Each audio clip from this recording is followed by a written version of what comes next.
Bonjour à tout le monde et puis merci de me donner le privilège du coup de faire un deuxième topo dans les jeudis de la médecine polyvalente. Donc juste pour résumer mon parcours, après 4 ans dans un service de médecine polyvalente post-urgence assez classique, ça va faire 3 ans que j'exerce dans un service de réhabilitation nutritionnelle et digestive, donc un service de type SMR.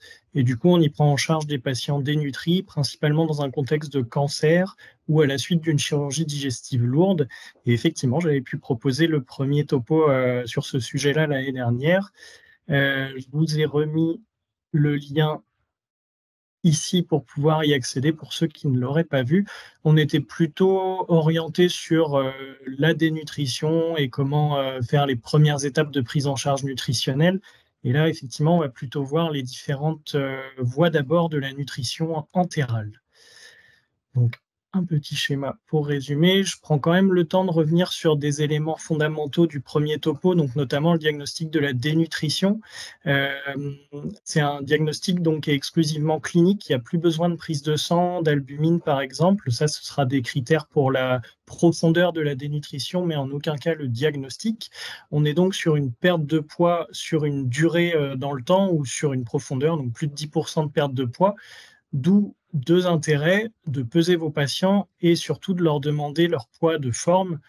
Grosso modo, c'est le poids quand tout allait bien, donc en fonction du début de la maladie, c'est de demander avant combien ils pesaient. Il y a l'IMC qui va rentrer en compte aussi, et sinon la réduction de la masse musculaire qu'on peut aussi appeler sarcopénie et qui s'évalue très facilement au moyen d'un appareil qui s'appelle un hand grip. Alors, je n'ai pas remis de photo là, mais en gros, c'est quelque chose où comme, comme à Decathlon pour se muscler la poigne là et ça donne un chiffre qui permet de coter et de savoir s'il y a une carence musculaire ou pas. Va rentrer aussi en compte les critères diagnostiques de comment la perte de poids s'est installée. Donc la plupart du temps, c'est par une réduction de la prise alimentaire, mais ça peut être aussi un défaut d'absorption digestive, comme dans les Mickey par exemple. Et sinon, ça va être des situations d'agression, donc par exemple l'hypercatabolisme du cancer ou d'un sepsis ou d'une pathologie aiguë, quelle qu'elle soit, ou après une chirurgie. On a donc cet arbre décisionnel. Donc nous, on va être dans la situation aujourd'hui où on a confirmé la dénutrition, on a des ingestats qui sont insuffisants pour pouvoir se dire que ça va bien se passer. Et donc ça, on part du principe que c'est si le patient n'arrive pas à manger plus des 70%, en gros plus de 3/4 d'une assiette de quand tout allait bien. On a un tube digestif qui est fonctionnel, donc on n'a pas besoin d'utiliser de nutrition intraveineuse parentérale. On va donc se concentrer sur la nutrition entérale. Les différents types de nutrition entérale, donc on va d'abord aborder les sondes nasogastriques et nasogéjunales, leur indication, les points positifs, négatifs. Après, on va parler des gastrostomies et après, on va parler de la jéjunostomie. Alors, les sondes, ça, c'est quelque chose d'usuel. Donc, dans l'ensemble, il y a des matériaux à privilégier, mais ce sera de toute façon celles qui seront disponibles dans vos services. C'est le polyuréthane ou le silicone. En fait, il y a certaines sondes en PVC qui peuvent avoir une infection, qui peuvent entraîner une inflammation de la muqueuse, voire des brûlures si on les conserve plus de 24-48 heures, mais c'est de moins en moins utilisé et je ne pense pas que vous en retrouverez dans vos centres. Ce qui va être important auquel penser, ça va être le calibre de celle-ci. En gros, la dualité, c'est que ça puisse supporter le débit de nutrition, éventuellement passer des médicaments sans se boucher. Mais pour autant, plus votre calibre sera étroit, la charrière, plus ce sera confortable pour le patient. La plupart des sondes qu'on utilise, c'est les sondes de Levin, qui peuvent être simples ou lestées et qui sont plutôt donc souples et fines. Il y aura aussi un intérêt à en choisir une où il y aura un marqueur radio-opaque dessus pour pouvoir faire le, le contrôle radiographique. Et du coup, là, la nutrition entérale sur une sonde, en moyenne, on est sur une indication de courte durée, donc on estime à 6 semaines. Après, ça peut se conserver plus longtemps, hein. L'espérance de vie d'une sonde, c'est en moyenne 3 mois à peu près. Il n'y a pas tellement de risque à l'utiliser plus longtemps, c'est juste qu'elle devient un peu plus rigide et inconfortable. L'autre point positif de la nutrition entérale sur une sonde, c'est qu'on peut la commencer directement. Euh, Et il faut bien parler aussi aux patients qui ont souvent eu une expérience désagréable avec la sonde de Salem. Là, les sondes qu'on va utiliser, et d'ailleurs, ça a un intérêt en amont de leur montrer la sonde qu'on propose de mettre. Ça n'a rien à voir du tout, tant sur le diamètre, sur la rigidité et donc l'inconfort. Et souvent, il y a pas mal de patients qui réagissent directement. Oh là là, j'ai déjà eu ça. Non, il n'est pas question que vous m'en remettiez une, tout ça. Et finalement, en prenant le temps, en montrant, en expliquant, et c'est mon premier point, en étant soi-même convaincu de l'intérêt et des bénéfices qu'on va apporter aux patients, on arrive à les convaincre la plupart du temps. Donc, l'intérêt de bien l'informer, de bien préparer le tube digestif en amont, et je parle du tube digestif d'aval, c'est que c'est souvent des patients qui vont être constipés. Et du coup, si on commence de la nutrition entérale, donc des volumes d'1 litre, 1,5 litre, sur un tube digestif qui est bloqué en aval, c'est un peu comme un évier, ça va créer des remontées acides et notamment le fameux reflux dont on parlera un peu plus tard. Donc, pas hésiter à traiter avec du macrogol, des régulateurs du transit, ou en tout cas de bien surveiller qu'il n'y ait pas déjà une constipation qui soit installée. Euh, Faire attention aussi au vocabulaire qu'on emploie. La sonde de gavage, par exemple, c'est vrai que c'est pas très motivant pour le patient, donc plutôt parler de sonde de nutrition. Évaluer la longueur à introduire, donc ça, on prend la sonde, on la positionne au niveau de la narine du patient, on la fait couler tout le long du cou jusqu'à à peu près l'estomac. Ça permet d'avoir une approximation de la taille qu'il va falloir, de la mesure qu'il va falloir rentrer dans le patient, et du coup choisir une sonde radio-opaque. En pratique, alors j'ai mis 2 vidéos en lien sur la diapo que je vous invite à regarder, qui sont très bien faites et qui permettent vraiment de se représenter les choses étape par étape. Donc, privilégier la position assise, toujours faire une anesthésie locale de la narine. Ça, je pense que depuis qu'on a eu les tests Covid, on est tous convaincus que c'est peut-être la partie la plus désagréable. Donc, on a un moyen d'améliorer le confort ici, il faut le faire. Bien humidifier ou lubrifier avant l'introduction, faire déglutir le patient lors du passage de l'oropharynx. Donc en fait, c'est vraiment lui qui va faire passer la sonde, soit au moyen d'un petit verre d'eau, soit d'une grosse seringue dans laquelle on aura mis de l'eau. Au moment où l'infirmier ou le médecin qui pose la sonde sait qu'elle est au niveau de l'oropharynx, on lui demande d'avaler en se mettant en position le menton le plus proche du sternum. Et en fait, c'est la déglutition qui va faire descendre la sonde dans l'œsophage. Et à partir de là, on peut la pousser tout doucement, sans forcer, jusqu'au repère approximatif qu'on a choisi. Bien fixer la sonde après. Alors, on y reviendra plus tard, mais la méthode HAS recommandée, c'est de la fixer en 3 points, au niveau du nez, au niveau de la joue et en passant derrière l'oreille au niveau du cou. À partir de là, on s'assure de la bonne position de la sonde et on peut mettre le repère indélébile au niveau du nez, noté dans le dossier médical. Le repère indélébile, en fait, ça a un intérêt pour l'infirmière qui va passer surveiller. Si elle voit que la petite marque, elle est plus là ou qu'elle est sortie, à ce moment-là, ça permettra d'alerter précocement. Le contrôle positionnel, alors il y a 3 méthodes qui ressortent un petit peu. Il y en a une qui est le gold standard, qui assez logiquement est le contrôle radiologique, donc pour éviter les situations que j'ai mises à droite. Euh, les 2 autres alternatives, c'est de mesurer le pH du liquide qu'on va retirer. Donc, on met le patient en déclive pour faire les vases communicants, on récupère un peu de liquide au moyen d'une seringue et on va le mettre sur un papier pH. Si le liquide est acide, donc avec un pH inférieur à 4, on sera au niveau de l'estomac. Le risque, en fait, c'est qu'on ait des faux négatifs, c'est-à-dire que si le patient est sous IPP, on pourra avoir un pH qui est supérieur, pour autant on sera dans l'estomac.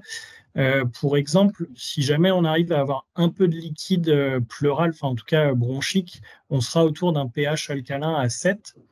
Un des points négatifs aussi, c'est si la sonde a été mise trop en aval, quand on est au niveau du duodénum, on a aussi des pH alcalins. Donc il peut y avoir quand même quelques biais à cette technique-là. Et l'autre qui est régulièrement utilisée aussi, c'est celle avec le test au glouglou. Donc de passer un peu d'air sur la sonde et avec un stéthoscope d'écouter en regard de l'estomac. Ça, sur les études que j'ai pu trouver, en gros, on avait 80% de valeurs prédictives positives sur le test à l'air et 70% sur le test au pH. Une étude qui regardait sur 100 pauses où ils faisaient le test à l'air et après un contrôle radiographique, il y en avait 80% qui étaient vraiment bien positionnés, 19% qui étaient dans l'œsophage, donc trop haute, et une qui était dans l'espace pleural. La bonne position d'une sonde, je vous l'ai mis en dessous en schéma, c'est pas trop haut pour éviter le risque de reflux et pas trop bas pour conserver l'efficacité du pylore. Donc le pylore, c'est la partie distale de l'estomac qui a un rôle de barrage en fait, et donc qui, une fois que les aliments ont bien été broyés, malaxés au niveau de l'estomac, permet de les faire passer petit peu par petit peu pour que l'intestin grêle en aval soit capable justement de les ingérer sans créer de malaise, de diarrhée ou de d'inconfort. Donc, privilégiez vraiment le contrôle radiographique. Dans le même temps, ça vous permet aussi de voir s'il n'y a pas de la constipation. Vous élargissez un petit peu avec un ASP et comme ça, vous pouvez voir directement s'il y a des granités au niveau du côlon et auquel cas la traiter avant de commencer vraiment la nutrition entérale, quoi. Le deuxième type de sonde, donc c'est la sonde nasogéjunale. Juste un aparté avant, la sonde nasoduodénale, donc elle n'a vraiment aucun intérêt et justement, si on cherche à éviter le risque de reflux, on privilégiera justement la pose d'une sonde nasogéjunale, donc encore plus en aval, au niveau de la deuxième anse iléale. Euh, pour justement, plutôt que la sonde nasoduodénale qui finalement n'a pas trop d'intérêt et peut entraîner un inconfort. Donc c'est une sonde autopropulsée avec un fil guide dedans, qui justement, quand on va l'utiliser, donc est toute rigide quand on va la poser. Il n'y a pas besoin de la faire au bloc, pas sous endoscopie. On peut très bien la poser au lit du malade comme les premières sondes de Levin. C'est juste que c'est plus rigide, donc souvent moins confortable. Donc on va descendre la sonde. Je vais reprendre mon petit stylet. Le long de l'estomac, on va passer un petit peu plus loin. Donc pareil, on va se baser sur le repère qu'on aura estimé au préalable. Et il n'y a pas besoin d'aller jusque dans l'intestin grêle. En fait, quand on va retirer le fil guide, hop, elle va se mettre en queue de cochon. Et à partir de là, en fait, le péristaltisme pourra très bien la pousser jusque là où on veut.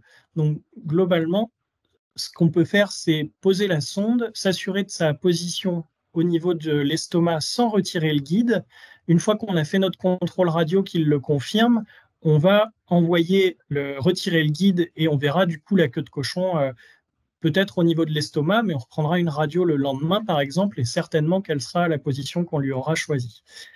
Les autres indications de la sonde nasogéjunale, donc c'est si on a eu un échec de sonde nasogastrique du fait de reflux important, s'il y a une sténose au niveau de l'estomac ou au niveau du duodénum ou une pathologie à ce niveau-là, un ulcère par exemple, donc si on cherche à être en aval d'une problématique gastrique, s'il y a une gastroparésie aussi, notamment chez les patients diabétiques, des fois il y a un défaut de vidange de l'estomac, et pareil dans la pancréatite aiguë sévère, donc vous savez que la nutrition entérale est à privilégier par rapport à la nutrition parentérale, ça a montré ses bénéfices, et on l'utilisera dans un deuxième temps seulement s'il y a eu un échec de la nutrition entérale.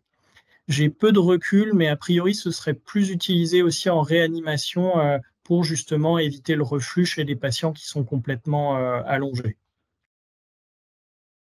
On va passer aux gastrostomies ensuite. Donc, il y a les gastrostomies par voie endoscopique et les gastrostomies par voie radiologique. Je vais vous expliquer un peu les nuances. La gastrostomie, elle a un intérêt quand on sait qu'on va devoir utiliser une nutrition entérale de façon prolongée et on estime à plus de 4 à 6 semaines. Elle peut être exclusive ou non exclusive, c'est-à-dire que le patient, comme pour une sonde nasogastrique, peut continuer de manger, mais à condition qu'il y ait des ingestats insuffisants qui justifient de la nutrition entérale. Et elle peut aussi être exclusive, principalement chez les patients qui vont avoir des troubles de la déglutition, soit sur des pathologies neurodégénératives, la sclérose latérale amyotrophique notamment, soit chez des patients qui vont faire de la radiothérapie pour un cancer ORL, ou alors qui ont une sténose ou des conséquences d'une chirurgie ORL ou œsophagienne. Les contre-indications, il n'y a pas tellement de surprises, donc les troubles de l'hémostase, les anticoagulants, il faut les arrêter avant. L'acide, ça va être une contre-indication à cause du risque. Bien évaluer la survie du patient. Bon, après, ce sera à discuter avec les équipes de soignants et de soins palliatifs, mais dans l'ensemble, si c'est un patient qui a moins de 3 mois d'espérance de vie, ça reste un geste qui peut avoir quand même des complications à type hémorragique ou infectieuse. Donc, bien mesurer l'intérêt. Les troubles cognitifs sévères, parce qu'ils risquent de tirer dessus. S'il y a une atteinte pariétale, donc comme on disait un peu au-dessus, s'il y a un antécédent récent d'ulcère ou si il y a une suspicion de maladie inflammatoire ou cancéreuse de l'estomac, cancer, il y a quand même un risque de dissémination de la maladie, donc il vaut mieux mettre en aval de l'estomac, plutôt jéjunostomie ou sonde nasogéginale, donc on verra après. Et enfin, s'il y a une interposition hépatique ou colique, donc on fait généralement comme repérage une échographie juste pour voir la taille du foie et si ça n'impacte pas sur la zone où on va poser la sonde. Colique, en fait, les patients qui ont bénéficié d'une chirurgie abdominale et notamment colique, généralement pour libérer le côlon, le chirurgien est obligé de couper le mésentère et le mésentère a un rôle de fixation de celui-ci dans l'abdomen. Donc ça peut arriver qu'ils prennent une position qui s'intercale entre l'estomac et la peau. Donc il faut bien vérifier avant de faire l'intervention que ce ne soit pas le cas, sinon ça a un risque de perforation colique. Donc l'AGPE endoscopique, schématiquement, ça justifie donc un anesthésiste et un gastro-entérologue qui va faire l'endoscopie et donc un bloc opératoire. Donc ça veut dire que le patient peut bénéficier d'une anesthésie générale, donc potentiellement il est dans un état un peu meilleur que la gastrostomie par voie radiologique. Les étapes de l'intervention, c'est d'abord de faire l'endoscopie et par transillumination, on va repérer l'endroit directement où on va faire la perforation donc avec un trocar. Et là, ça se passe par l'intérieur. Donc en fait, on va glisser un fil guide par les voies ORL jusqu'au niveau de l'estomac où on va ressortir le fil et on va glisser la sonde de l'intérieur vers l'extérieur. La gastrostomie par voie radiologique maintenant, donc là, il n'y a pas besoin d'anesthésie générale, il n'y a pas besoin d'anesthésiste, on peut le faire en salle de radiologie, il faut simplement l'opérateur et une manip radio. Donc ça, c'est le geste qu'on réalise, nous, à la clinique où on est un SMR, hein, donc ça ne nécessite pas de gros plateaux techniques nécessaires. On fait sous anesthésie locale, donc l'EMLA et la xylocaïne en injection, et on utilise un casque de réalité virtuelle aussi pour faire séance d'hypnose. Il y a besoin de mettre une sonde nasogastrique au préalable parce qu'en fait, elle va nous servir à gonfler l'estomac pour qu'il soit vraiment à fleur de peau, vraiment juste sous la peau. Donc en début d'intervention, on fait une radio et on voit justement cette image-là, donc la sonde qui descend au niveau de l'œsophage jusqu'à l'estomac, qui est bien dans l'estomac. Le marqueur radio-opaque ici, c'est la dernière côte, donc pour ne pas être trop proche, pour ne pas être dans le pédicule vasculo-nerveux. Là, l'estomac a préalablement été gonflé. On a aussi bloqué le péristaltisme par du scoburène de façon à ce qu'il reste gonflé et on va pouvoir commencer l'intervention. Donc, après l'anesthésie, on fait une gastropexie, donc on fixe à 3 points l'estomac de façon à ce qu'il ne bouge plus. Et une fois que c'est fait, on peut faire l'orifice au milieu au scalpel et on va glisser un guide dedans. On fera un contrôle radiologique pour s'assurer qu'on y est bien, le voici. Donc là, le guide est bien le long de la courbure de l'estomac et on va pouvoir commencer à mettre des dilatateurs pour arriver juste à la taille voulue de la sonde, le dernier permettant directement d'insérer la sonde au bon endroit. À partir de là, on va gonfler le petit ballonnet qui sert de sécurité, qu'on voit ici, là, le petit rond. Et on va passer du produit de contraste pour s'assurer qu'on est bien au niveau de l'estomac. Donc là, ce qui est blanc, c'est le produit de contraste. Il est au niveau de la tubérosité gastrique. On est bien au bon endroit. Et du coup, là, ça va donner ça. Alors là, c'est une photo à distance de l'intervention, puisqu'on ne voit pas les fixations. Mais du coup, il y a la sonde qui est dans un orifice qui a juste peut-être 1 millimètre de plus que celle-ci. Il n'y a pas du tout de saignement, tout est bien fibrosé autour. Il y a un canal qui s'est formé. Et la seule résistance finalement pour éviter la chute de la sonde, c'est le ballonnet qui est gonflé à l'intérieur. On va pouvoir, alors, l'alternative, si ces deux possibilités-là ne sont pas faites, c'est la gastrostomie par voie chirurgicale. Celle-là, du coup, on y pensera quand il n'y a pas d'accès ORL possible du tout, c'est-à-dire qu'on ne peut ni passer un endoscope, ni passer une sonde de nasogastrique pour pouvoir gonfler l'estomac. Donc la sonde, on peut aussi poser un bouton de gastrostomie. Le seul intérêt, il est esthétique et pour le confort du patient.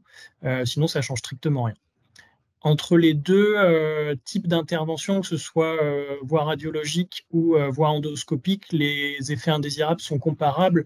En fait, ce qu'il faut privilégier, c'est vraiment votre ressource locale et qui pourra s'occuper du service après-vente, donc d'éviter au maximum que le patient doive aller aux urgences pour un problème sur la sonde ou pour un petit écoulement ou tout ça. Donc voilà, généralement, c'est plus la voie endoscopique qui est représentée en France, mais il n'y en a pas une mieux que l'autre. Le seul point comparable, finalement, c'est la gravité du patient et son accessibilité à une anesthésie générale versus le même geste en l'évitant, quoi, en évitant l'anesthésie.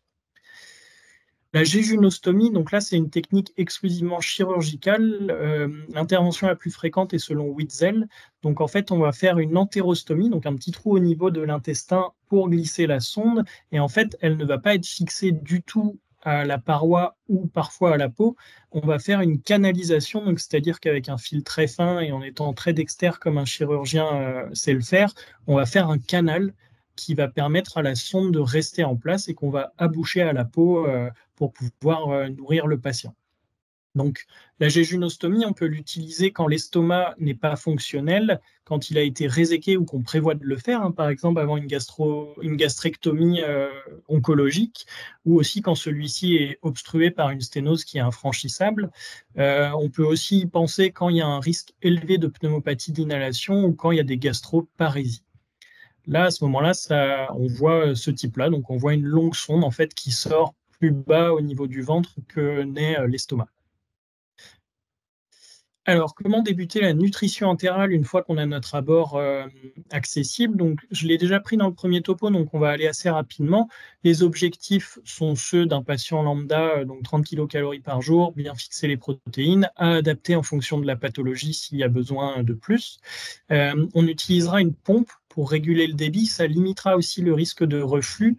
Et globalement, la nuit, on va forcément moins vite que la journée, puisque la journée, le fait d'être debout, donc l'orthostatisme, permet justement d'améliorer la vidange. Donc jusqu'à 250 minutes par heure sur un estomac en journée, il n'y a pas de problème. La nuit, compliqué d'aller à plus de 110, toujours dans la perspective de prévenir le reflux. En jéjunal, on ne peut pas aller aussi rapidement qu'à l'estomac à cause du risque de diarrhée et de dumping syndrome et de malabsorption. On augmentera progressivement la dose, et notamment avec le risque de syndrome de renutrition inappropriée. Je vais y revenir juste après.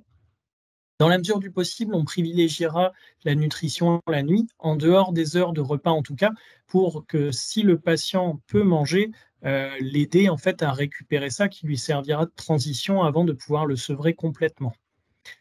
Il faudra se poser la question de l'administration des médicaments. Dans la mesure du possible, s'il est capable de les prendre par voie péros, il faut le privilégier, sinon de les passer par la sonde, mais ça demandera quelques modifications de l'ordonnance. On évite la double peine, donc comme il y a très peu de patients qui apprécient les CNO, s'il a accepté d'avoir une nutrition entérale, on privilégie l'alimentation enrichie, mais en tout cas, on ne lui met pas de CNO en plus. Ne pas oublier l'hydratation, hein, s'il n'arrive pas à boire à côté du tout, on peut mettre la nuit ou alors le matin à la seringue 500 ml d'eau avec 2 grammes de sel dedans pour justement mieux l'hydrater. Et enfin, ça permet aussi, pour rebondir sur l'intervenant précédent, d'envisager de suivre la nutrition au domicile et donc peut-être de faire sortir le patient plus précocement parce qu'il sera bien surveillé et bien suivi à la suite avec sa nutrition entérale au domicile, peu importe finalement le support, hein, que ce soit une sonde nasogastrique, une gastrostomie ou une jéjunostomie, le suivi peut se faire au domicile. Donc, un petit point sur le syndrome de renutrition inappropriée que j'avais déjà abordé dans le premier topo. Donc, il faut y penser principalement sur une perte de poids rapide euh, ou en tout cas prolongée. S'il y a eu un jeûne de plus de 10 jours, si c'est vraiment un patient qui est cachectique, et du coup le faire assez systématiquement. Euh, il faut donc faire une prise de sang avant de commencer la nutrition entérale pour vérifier qu'il n'y ait pas de désordre ionique, notamment la phosphorémie, la calcémie et le potassium-magnésium. Et si c'est le cas, à ce moment-là, il faut vraiment le résoudre en prenant compte du schéma ci-dessous avant de débuter la nutrition entérale. En gros, c'est le passage d'un état de catabolisme où le patient puisait dans ses réserves au passage brutal à l'anabolisme où là, on lui apporte beaucoup de calories d'un coup, donc il va essayer de les stocker, sauf qu'il n'est plus en capacité de le faire. Et c'est là qu'on va avoir les désordres ioniques et tardivement et sûrement un peu trop tard, un syndrome œdémateux et des complications principalement cardiaques. Donc le traitement, en fait, c'est de supplémenter pour aider l'organisme à faire la transition et à ne pas augmenter les rations trop rapidement. La tolérance de la nutrition entérale maintenant, donc on va revenir sur les principaux effets indésirables. Donc encore une fois, c'est des patients généralement quand ils doivent bénéficier d'une nutrition entérale qui auront tout ce qu'il faut pour être constipés. Ils boiront pas si c'est par exemple un patient qui est en cours de bilan et de début de traitement d'un cancer ORL. Il va avoir des douleurs, donc il sera sous morphinique, il va pas bouger parce qu'il aura mal, il mangera pas parce qu'il aura mal, donc le péristaltisme diminue, et il s'hydratera pas pour les mêmes raisons. Donc tout ça fait qu'il y a de grandes chances qu'il soit constipé.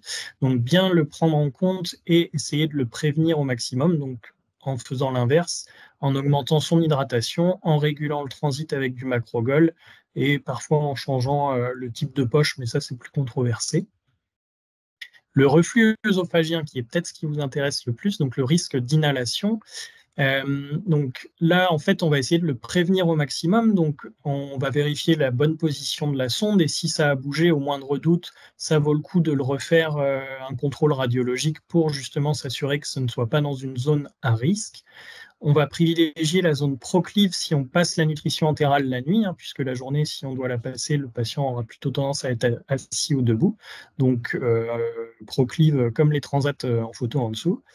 On débutera donc la nutrition progressivement pour que le patient s'adapte, s'habitue et on augmentera selon sa tolérance. Si jamais il ne tolère pas bien, on peut diminuer la vitesse grâce à la pompe qu'on aura installée. On pourra, si jamais il y a besoin, utiliser des prokinétiques gastriques, donc notamment le moticilium ou les IPP. Et si vraiment ça passe pas, on pourra envisager de passer la nutrition entérale le jour pour que le patient soit plus vigile ou qu'en tout cas on puisse le surveiller de plus près. Et enfin, si vraiment ça ne fonctionne pas, à ce moment-là, il faudra peut-être envisager une nutrition entérale sur un site jéjunal, comme on l'a vu préalablement. Ça n'empêche pas de surveiller dans tous les cas, surtout chez des patients qui sont vulnérables, donc d'être vraiment disponible. Et puis d'où l'intérêt du marqueur aussi si jamais on a posé une sonde naso-gastrique. Les diarrhées sous nutrition entérale. Alors, la première chose à faire, si c'est des diarrhées abondantes, c'est de s'assurer qu'il n'y ait pas une infection. Un Clostridium difficile, c'est des patients souvent qui ont été hospitalisés longtemps. La cause la plus fréquente, finalement, c'est la constipation. Hein, c'est des fausses diarrhées de constipation. Donc là aussi, l'ASP, ça permet de l'éliminer assez rapidement. Réfléchir aussi à pourquoi le patient est dénutri, de ne pas tomber sur une colite ischémique qui, là, du coup, aurait des effets assez délétères. Si jamais ça persiste, donc c'est peut-être que la sonde est trop en aval du pylore gastrique ou alors que le débit est trop rapide, donc on pourra éventuellement ralentir un petit peu le temps que ça se régularise et que le patient s'habitue.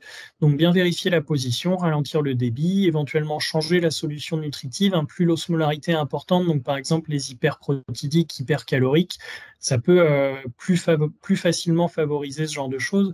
Pareil, actuellement, on aime bien les poches 500 ml de kilocal parce que ça permet de mettre seulement 500 ml, mais comme c'est beaucoup plus concentré, l'intestin a parfois un peu plus de mal à le supporter.